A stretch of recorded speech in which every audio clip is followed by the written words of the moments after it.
Ladies and gentlemen, we're back with a normal episode, normal feeling. Brad, how are you, sir? I am feeling great. It's good to be back. Good to be out with a normal episode, throwing some discs, giving some recommendations.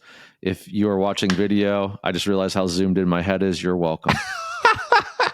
Live, large and in charge. That's what we're here for, ladies and gentlemen. Episode 53. So stoked to be here doing this with you guys. We have a fun guest, someone who actually has a YouTube channel of their own. I got to meet them at the Northeast Disc Golf Expo, and so very, very excited to have them on. I think it's going to be a fantastic one, and a disc that you said surprised you. Yeah, I was very surprised. So 2 discs I never would have picked for this slot, honestly, and it surprised me. But I think now seeing his bag, now that I can see the whole picture, I get it. I get why you recommended it, and I'm excited to give him some feedback.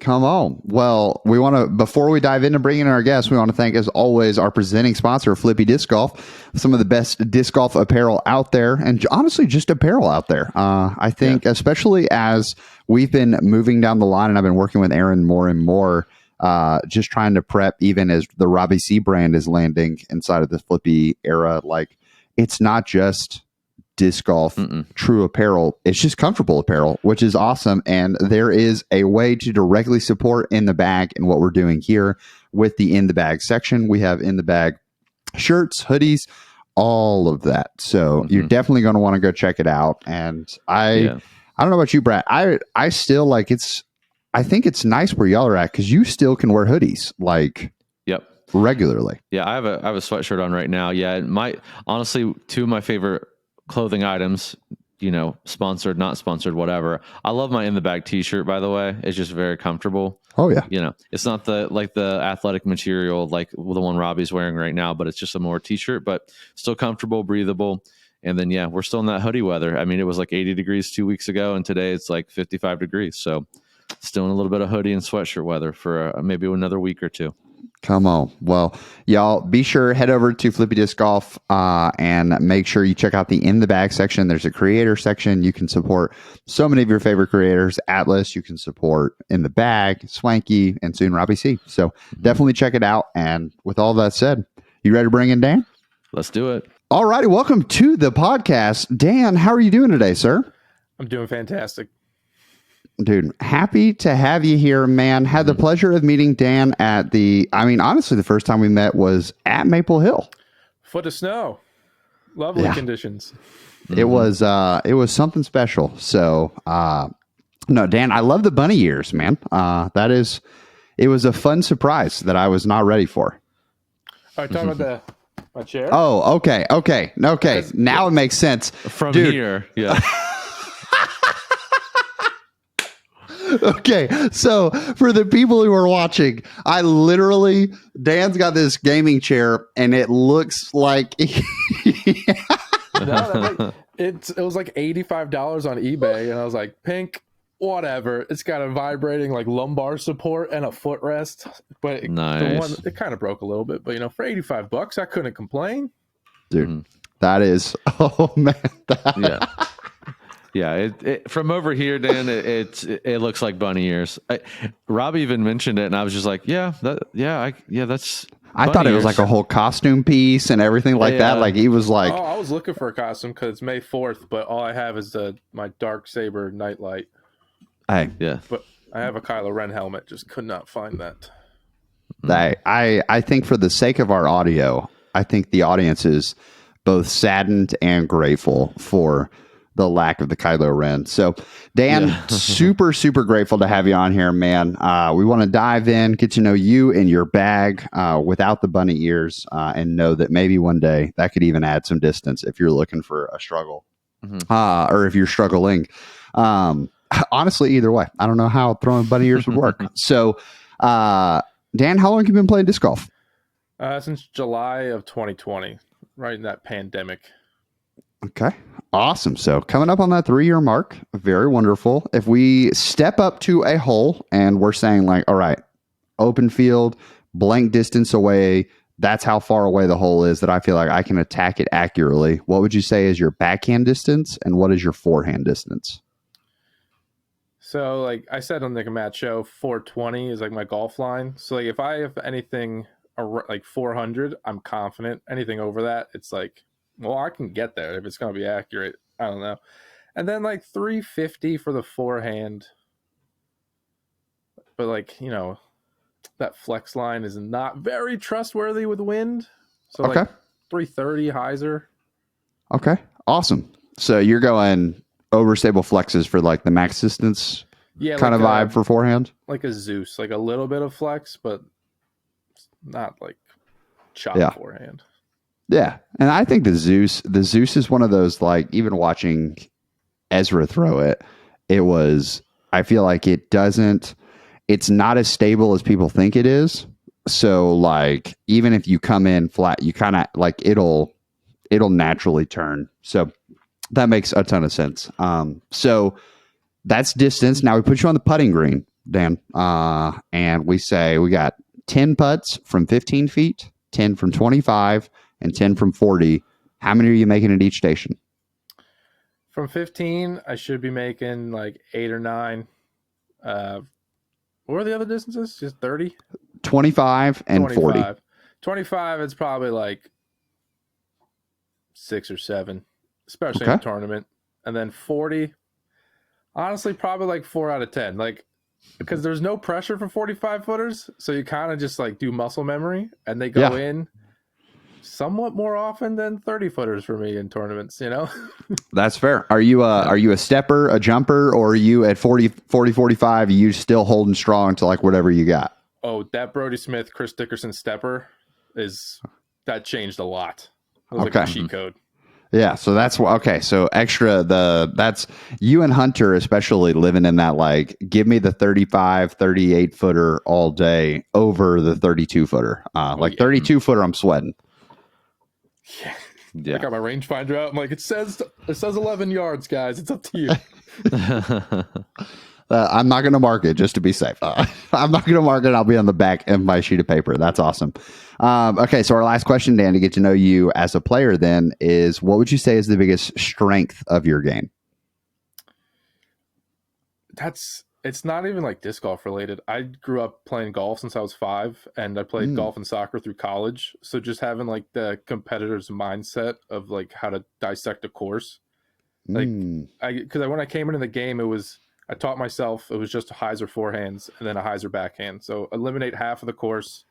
So like if I threw a forehand, it was another forehand to the green. If I threw a backhand, it was another backhand to the green.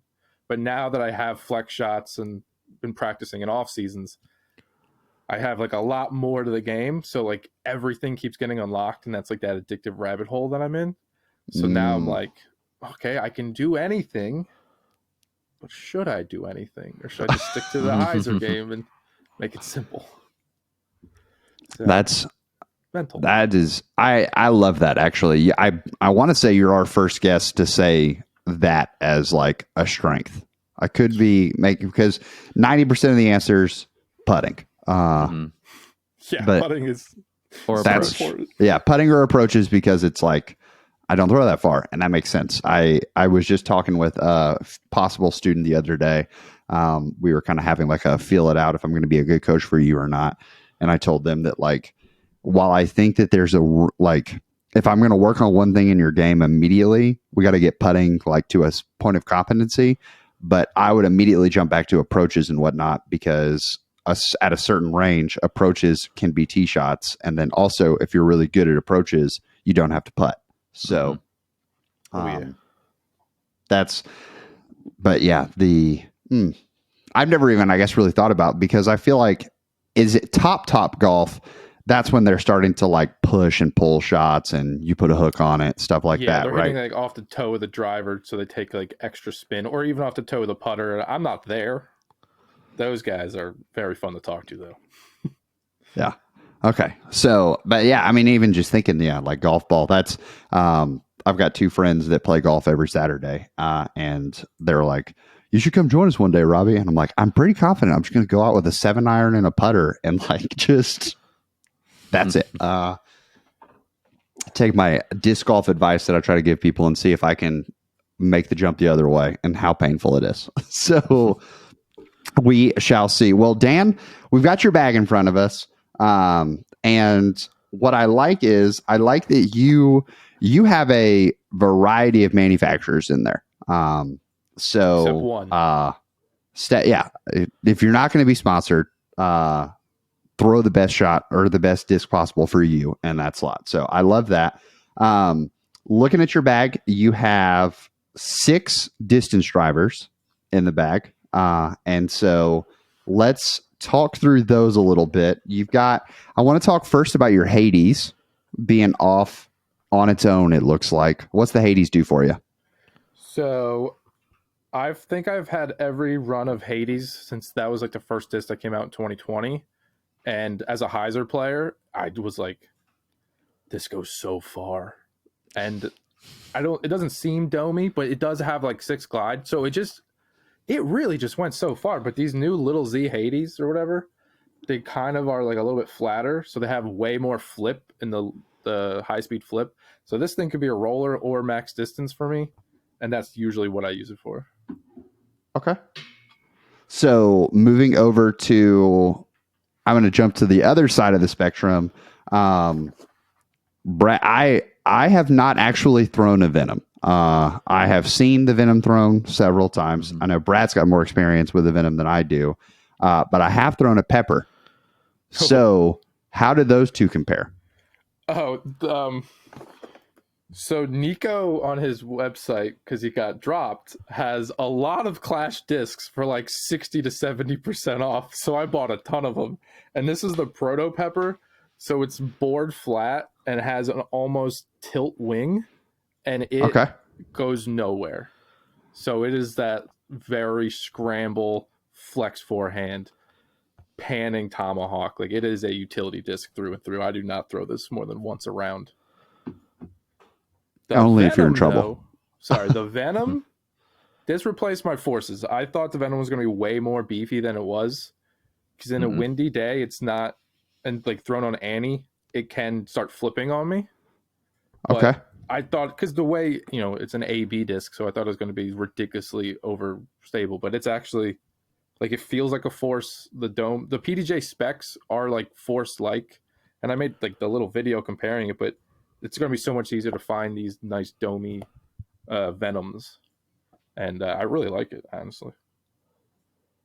Interesting. Brad, did you find similar stuff? Like, not as beefy as you expected? Yeah, it's throwable for me, which means it's not super beefy, right? I mean, obviously for someone who's throwing the distance Dan is, I'm sure it's usable. I wouldn't put it in my bag, but I could still throw it and I could still get it to go like a driver is supposed to go. So it was surprise. Now, I expected it to kind of be like the Zone OS, that's just like complete utter beef, and it wasn't. Yeah, and it's funny because I think the Venom and the Zone OS like hit the market almost around the same time. Yeah. So maybe that's why we just all like, need your beef, head over to Discraft. They got that grade A. Like, no, that's fair. And I noticed, so watching Brody and Ezra throw the Venoms, they surprisingly were talking about that they felt like it was more stable on a forehand compared to like on the backhand, they were getting their Venoms to be a lot more straight. Have you discovered anything like that, Dan? It's kind of domey, so I don't usually forehand it, but now that you say that, I will go and test it because I love that kind of little tidbit insight. Because you were caddying for Brody and then the practice round, so you got to see Ezra I got to see Zeus's and everything. Yeah, I got to see a lot of shots and a lot of like, I wonder if we could do this. Rip. So yeah, no, and I noticed that truly on both of them was like the Venom. There was very rare circumstances where they were like, oh, I need that reliable fade. I'm throwing the Venom on the backhand. Like they just went straight to the Nuke OS. So Nuke OS is a different monster. I don't like Nuke OSs. They scare me. Yeah, the Nuke OS is much closer to me to how you're describing the Pepper. And having experienced the Pepper, same thing. Like the Pepper, I pulled it out of my bag and it was already fading. And like, it's just crazy. So we move to that middle area and you have your Salt, your Zeus, and a Glow Nimitz. Talk me through those 3 shots. So the salt is like reliably overstable. If there's a little bit of wind, I can trust it. I could. It's honestly, I think it's the perfect AM distance driver because it's got this. It's got the destroyer numbers, but it's. I think any player could use a salt. I don't know if it's just like this run because they come out with like a slight dome, and they have. I don't. Clash's plastic feels so good, but Amen. it is not beefy. You can work it, and it is like reliable in the wind, which is how my Zeus started. And then I have, this is my favorite disc of all time. This Lil Z Zeus. This is, I don't trust it in wind anymore, but it goes like so far and it's so fun. And then I bought the Nimitz because it's, kind of, it's 11 speed. You got to have like 111 speed for like the woods, that trusty, rusty, right below your 12s. And apparently their glow plastic is flippier than their like overstable plastic, which is like opposite of most manufacturers. But when I was speaking to sponsored players, I never heard that, so I wanted to try it. And it is, so it's like super workable in the woods, but still has that like fade at low speed because of the rim. So I really have been falling in love with this thing. Yeah. Have you tried their Bravo plastic? I have only tried their glow plastic. Okay. The Bravo plastic is my new fixation in terms of getting as many people to hold this plastic as possible. And this is not Lone Star sponsored. I'm not part of the Ranger team. All my neighbors are, but I'm not a part of it. And so I'm trying, I feel this Bravo plastic, and it is, I'm trying to, other plastics that I've held no, that was the Lima. You know how, have you ever felt K1 soft plastic? Yes. Okay. So like a more premium feeling K1 soft. It's like if ESP and K1 soft had a baby. That's how I think of it. That's a great, I like that description. So the Bravo plastic is incredible, but I'm telling you, most people I meet, I'm like, hey, have you tried this out? And I'll hand it to them while they're in the store, and they'll be like, oh, that feels amazing. Or they're like, yeah, that feels weird, dude. I'm out. I've never met someone who's just like, it's okay. So definitely check out the Bravo. I have a Nimitz in the Bravo plastic, and it is exactly what you're talking about. Like that super flippable, just a fantastic Frisbee. So awesome there. Let's jump down to fairways. You have 6 fairways in your bag as well. So we go 6-6. I love a good balance like that, especially when you're counting as you're throwing out into the field. Got to keep those numbers right. So 2 Raptors, an Insanity. I want to talk. We'll talk. How about this? We'll talk overstable and understable, 2 separate categories. We'll go understable first. Your Insanity, H5, and your Underworld. Oh, yeah. What overlap do those have? None. Surprisingly. Come on. So the Underworld is like so domey that it's just backhand and roller. But it's super comfortable in the hand because it's a 7-speed. It's, how to put it this way, this will keep flipping and never stop flipping. I don't know. No one throws H5s, but a lot of them come out very flat. So like forehand Hyzer flips like up and over. But for some weird reason, H5, I guess it's Prodigy because they mastered the late flip. So like you can get H4s and H5s to flip, and then like on a very vertical angle, it will flip up and then just slightly drift. And that's like, because I can't throw this for a roller for some weird reason because of that. But as far as forehand and backhand, I can use it to like hit a gap and turn and keep turning, but not turn and burn. It's weird. I'm the only one I've ever seen throw an H5. I can agree with you. I have worked with a lot of people, and I've never seen the H5 in the bag. I actually grabbed one to try, though. It's in my practice bag. I'm not even kidding, because I'm just like, that might be interesting. I throw a lift on forehand, so like it's very similar. Like I like that understability from a forehand, so I can pop it up from an extreme Hyzer and get it to go straight or even turn a little bit for me. Yeah, I played baseball for 13 years and travel ball, but when I came to disc golf, it just felt so natural to throw discs as if I was skipping a stone across a lake, like Sarah Hokum. So everything was Hyzer flips for me, and the H5 and H4, the OG H4, they were just monster discs. And now that I'm better, they're still there, but I do not use them like I used to. How do you feel about the F7? I have never thrown. I have an H7. I've never thrown Or an H7, F7. I'm sorry. Oh, the H7. It's super pop toppy and domey, and it's super flippy. That thing keeps flipping. Like there's no late flip for me on that. I ask because it reminds me of an Underworld. Like when I feel them together, they're very similar. So just talking hand feel and keeping the same hand feel. And I know you like Prodigy's late flip, so I just wondered if you ever tried that in place of the Underworld. That is my other roller disc, but the Underworld just got a nice. I'm a history teacher, so like the history West Side stamps really. The Zeus, the Hades, the Greek myths, like this stuff gets me going. So, yeah, I get you for sure. Let's talk about your Raptors, though. We skipped over your Insanity. I'm curious about the Insanity. I just lost an Undertaker, and I think Insanities are way closer to a good Undertaker than. I bought them at first thinking it was going to be flippy, but every Insanity is pretty neutral to like just understable. And this Vision one goes a mile. Like I don't know, this Vision stuff. Fission is addictive because you're gonna like the first time that you really bomb a fission disc, you're like, all right, how many other fission molds can I get? And I think 2023 has been the year of MVP realizing that, and they're just like, if for every Halo mold that Innova releases, you know that MVP's sitting there and they got their dartboard in the factory and they're like, oh, Junk, we gotta get another fission mold. Which one are we getting? Throw the dart. They're like, Halo proxy, it is. Yeah.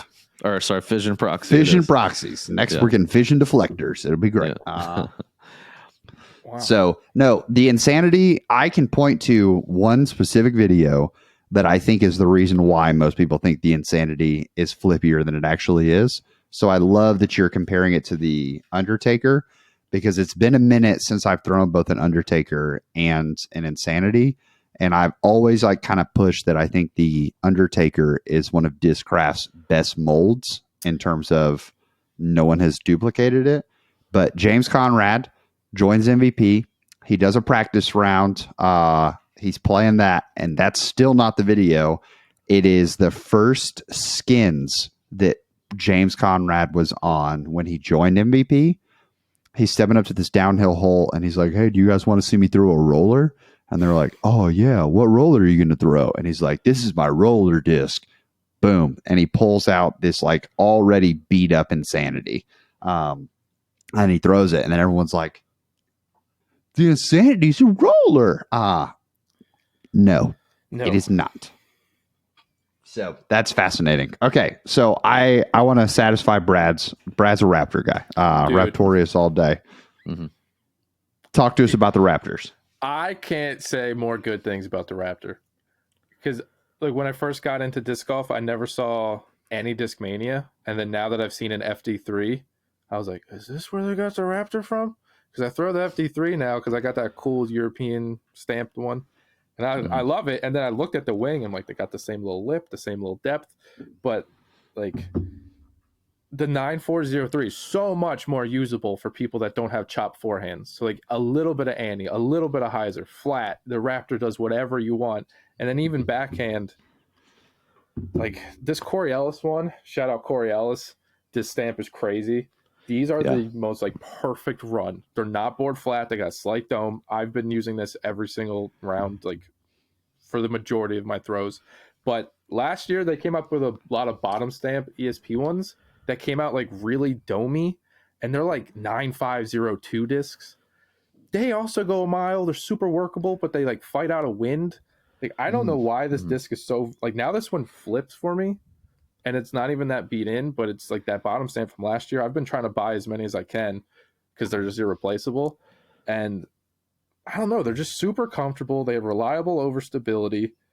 I think Discraft's plastic feels great. The stamps are always cool.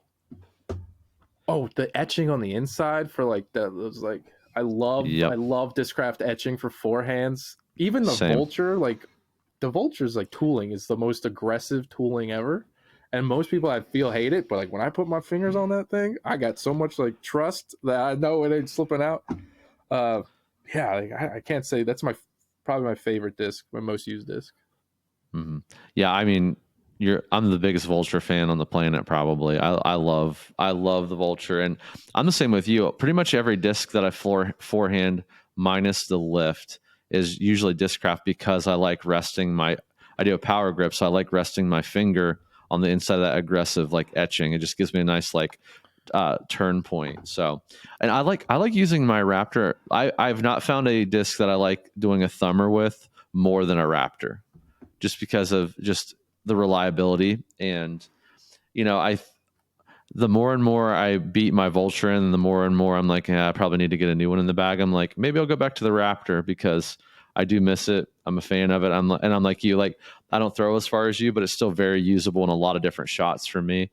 And I oftentimes feel like I'm leaning on my Vulture a lot, and it's just not. It's losing that reliable like overstability at this point.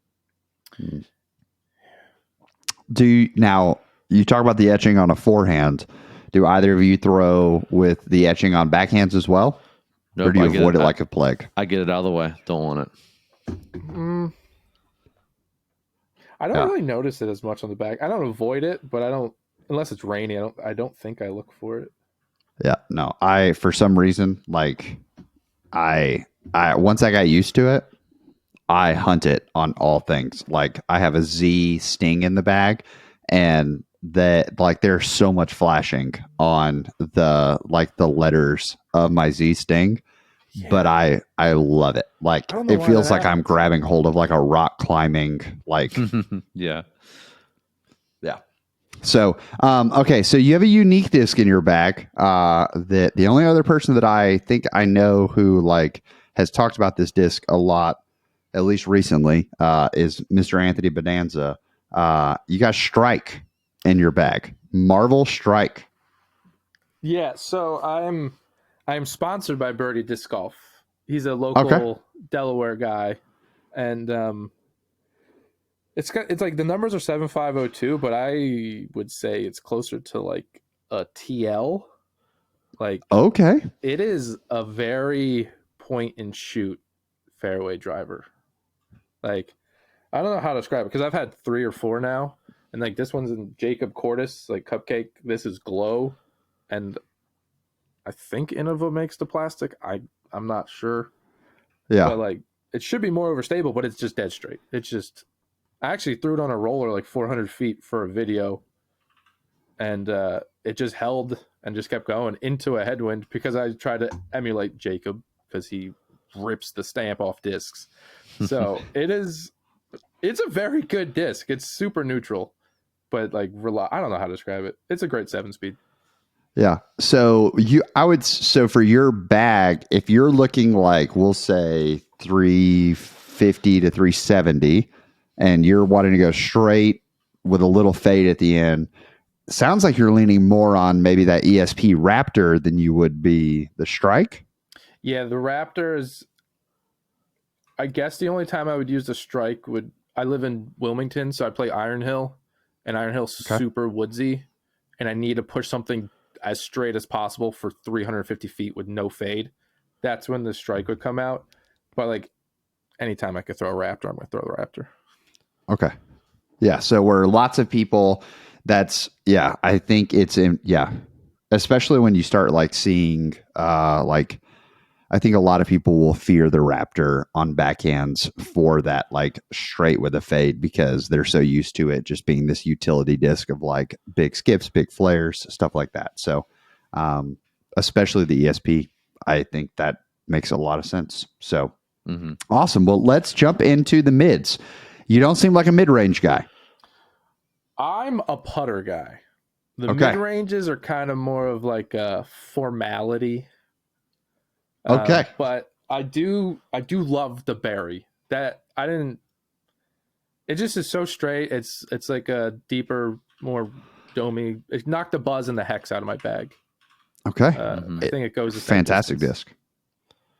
Yeah, I think the Berry is if I were to recommend someone who's like, hey, I want to check out the Clash lineup, the berry is one of the first places I try to send them because it Anyone truly can throw like, it. yeah, it's a better feeling buzz by far.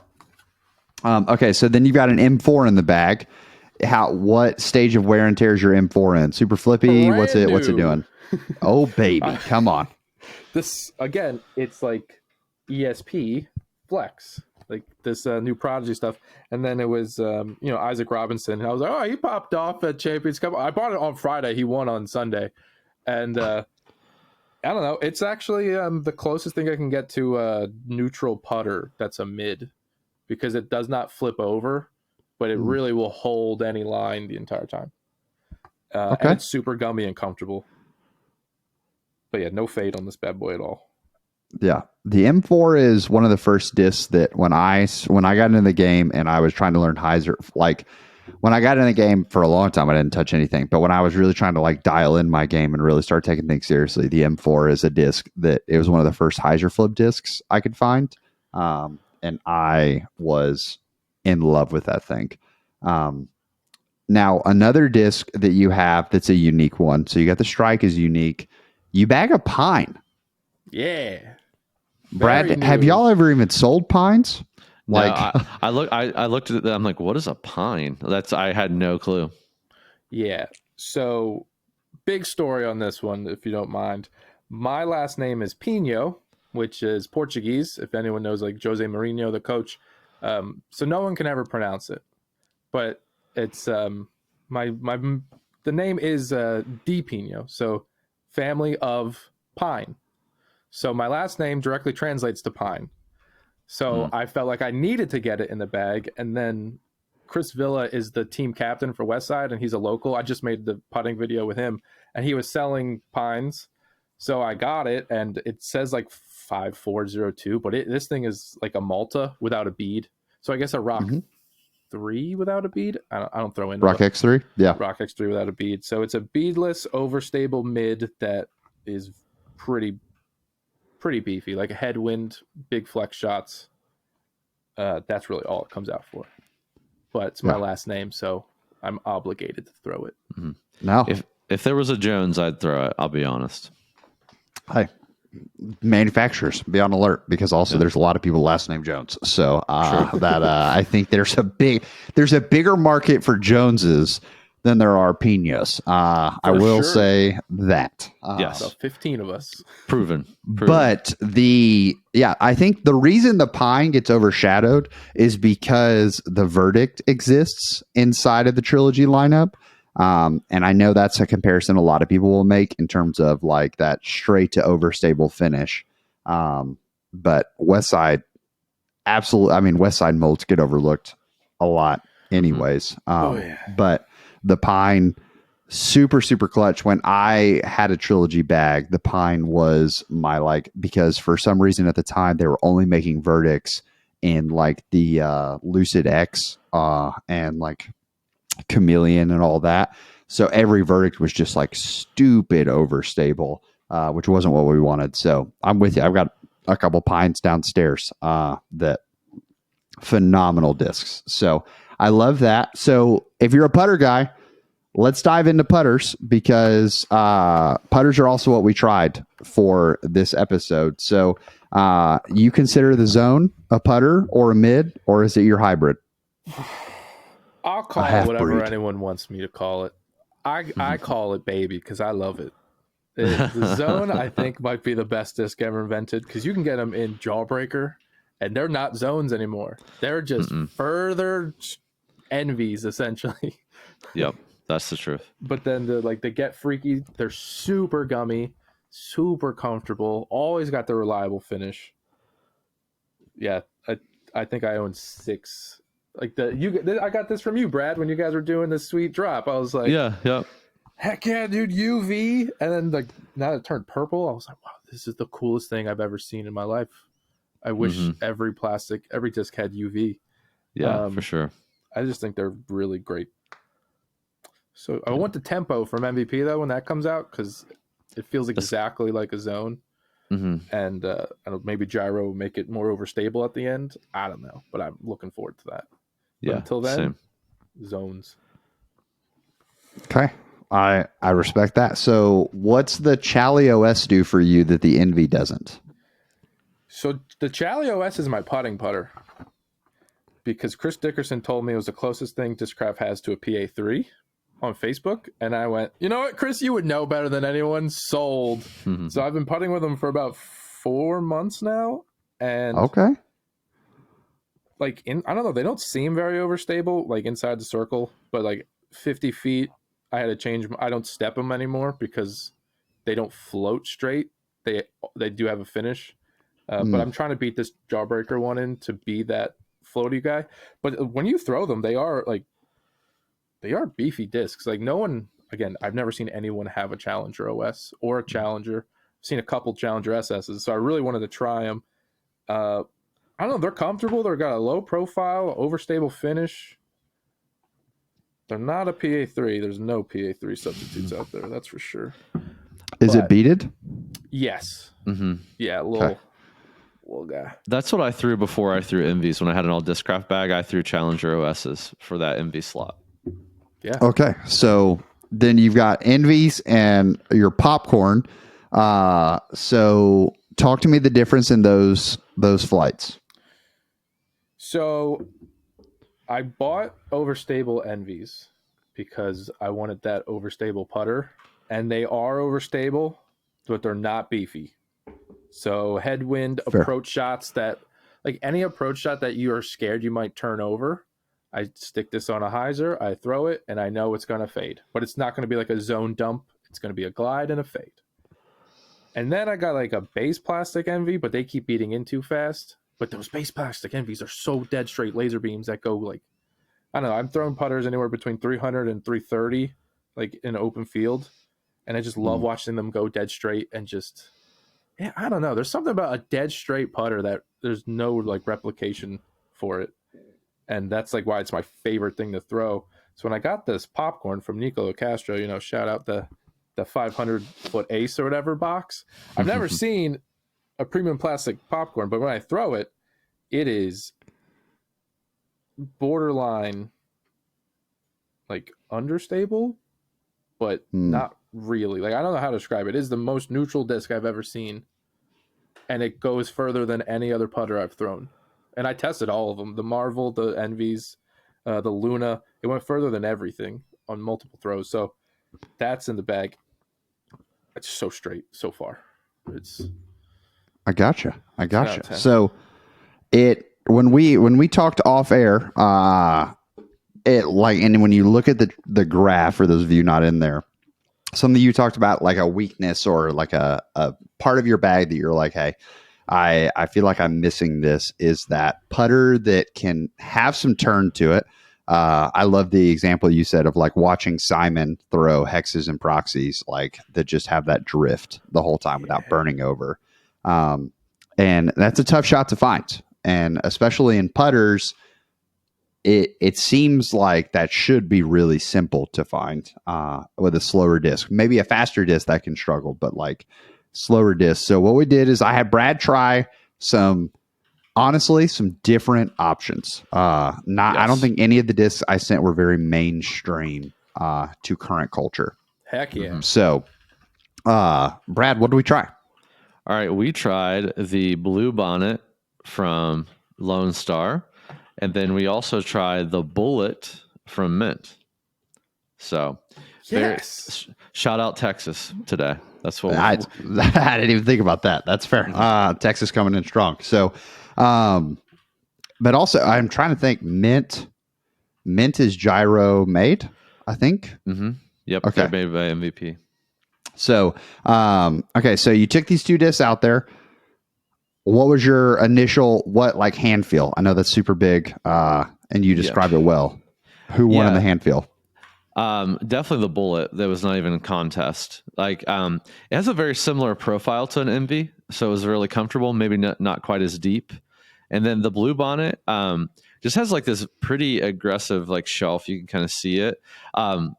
I mean, it would feel great for putting. Like I automatically go to my putting grip when I feel it. It's just like it feels good like that. But throwing the angle of like the lip was like just a little uncomfortable for me personally. Totally fair. Totally fair. So when you threw these, you knew the description I gave was I told you what we were looking for in this shot. So what kind of tests did you put them through to try to see this Right. shot? Yeah. So basically, what Robbie said was, "Hey, we need a disc that's going to turn but won't burn if you put some heat on it." So I was out there doing some like full power aggressive putter shots that I don't typically do. If I'm pulling out a throwing putter, I'm going to try to like smooth it and not. So I hit these with some power. He did say you have a bigger arm. He didn't say who you were or what distance. He said yeah, they have a bigger arm, so make sure you give it some power. So just looking at the flight numbers, I was like, okay, well, I should be able to Hyzer flip these, right? No. Apparently I found the most overstable bluebonnet in the history of mankind today. Because this thing, I could put this on like as flat of angle as I could and hit it like hard, and it would still Hyzer out at the end. It would fade on me every single time. I would even one time I just got frustrated. I'll be completely transparent, and I just yanked it as hard as I could, and I grip locked it and looked like an idiot.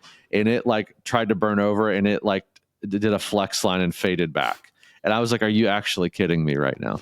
So Bluebonnet, you're in a special category for me right now. But the bullet I love because again, it felt really good in my hand. It felt very natural. For those of you who have listened to a bunch of episodes, Dan, I know you said you haven't missed an episode. Thank you for that. I typically would fan grip when I come down to mid ranges and putters. I would fan grip. I've stopped doing that completely. I'm doing my like this front loaded grip on everything, and it felt very comfortable to do that front loaded grip on this. And I could hit it with like 85, 90% power. If I had a baby Hyzer, I could get to flip up to flat, carry very, very, very straight for a long time, and then just kind of lay down, which was very interesting. But no matter how hard I hit it, I could not get it to turn for me. But what was nice about it is with the bullet, I was like, okay, I'm going to try to give it just like a little bit of encouragement, like a little baby Anheuser. And I was like purposely, I'm getting to the point in my game where I could kind of like think about the nose angle now. So I'm like, I'll give it a little nose up, a little Anheuser. What's that going to do? And it just was like kind of the turn you're describing with Simon. And I've never been able really to accomplish that consistently, but it was just like it went straight and just had that gentle turn forever and ever and ever and just kind of sat down. It would never like aggressively turn, and it was always pretty level in the air and just this big sweeping left to right carry the whole time. And I could throw it pretty far. I was throwing it about like 285, 300. So I was still putting a lot of heat for me on that.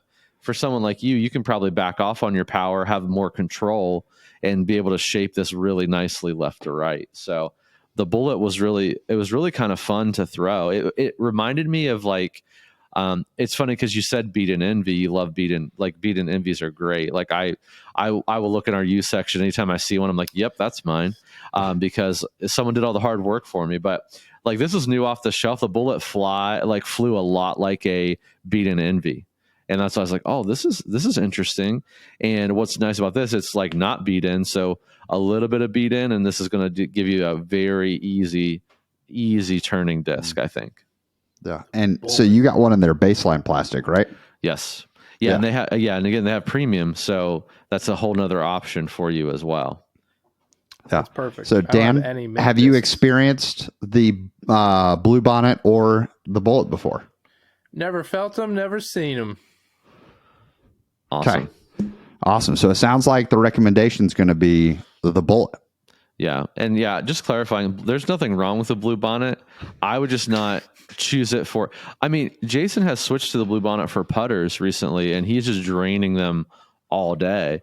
And I'm like, okay, should I try out the Bluebonnet? But I never thought about throwing it. And I didn't realize it just because of how it feels, it's just not going to feel good, at least for my hands to throw. Putting, I think it's outstanding. It kind of reminds, it's like a deeper roach is what I would describe, how I would describe it.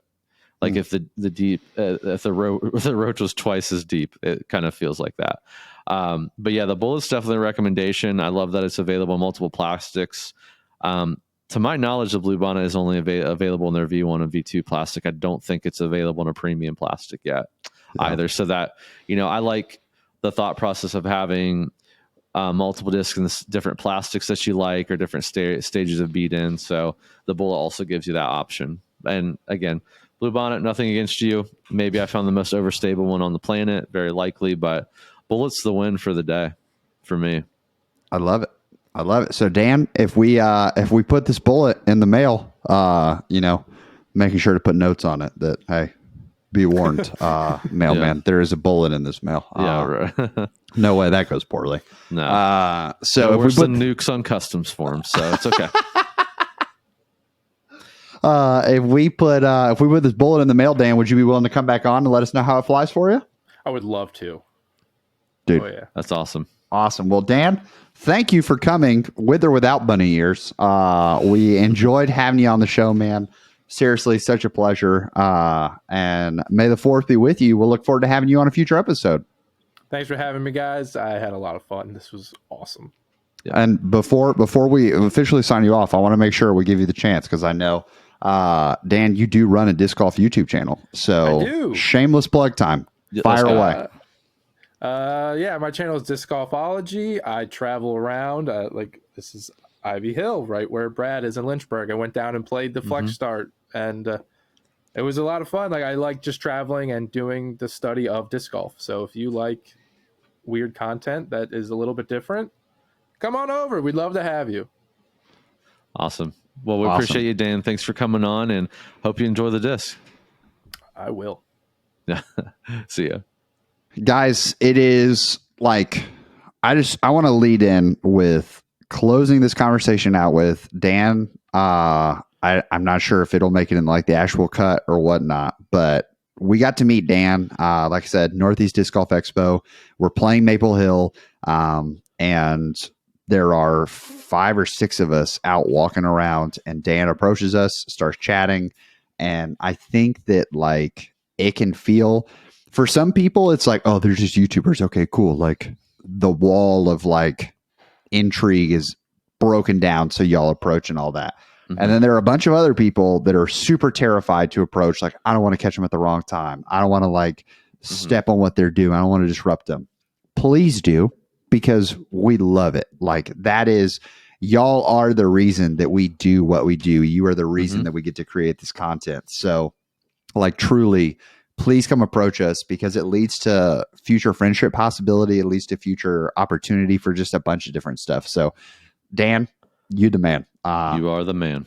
So super, super grateful. And yeah, I don't know about you, but his sell to me of the H5, 100%, I'm looking for H5s. That's so intriguing. Yeah, I really need to go throw that one now for sure. And we don't throw a lot of Prodigy, or I don't throw a lot of Prodigy on this podcast. And I'm maybe I should give it a little bit more of a try. Yeah.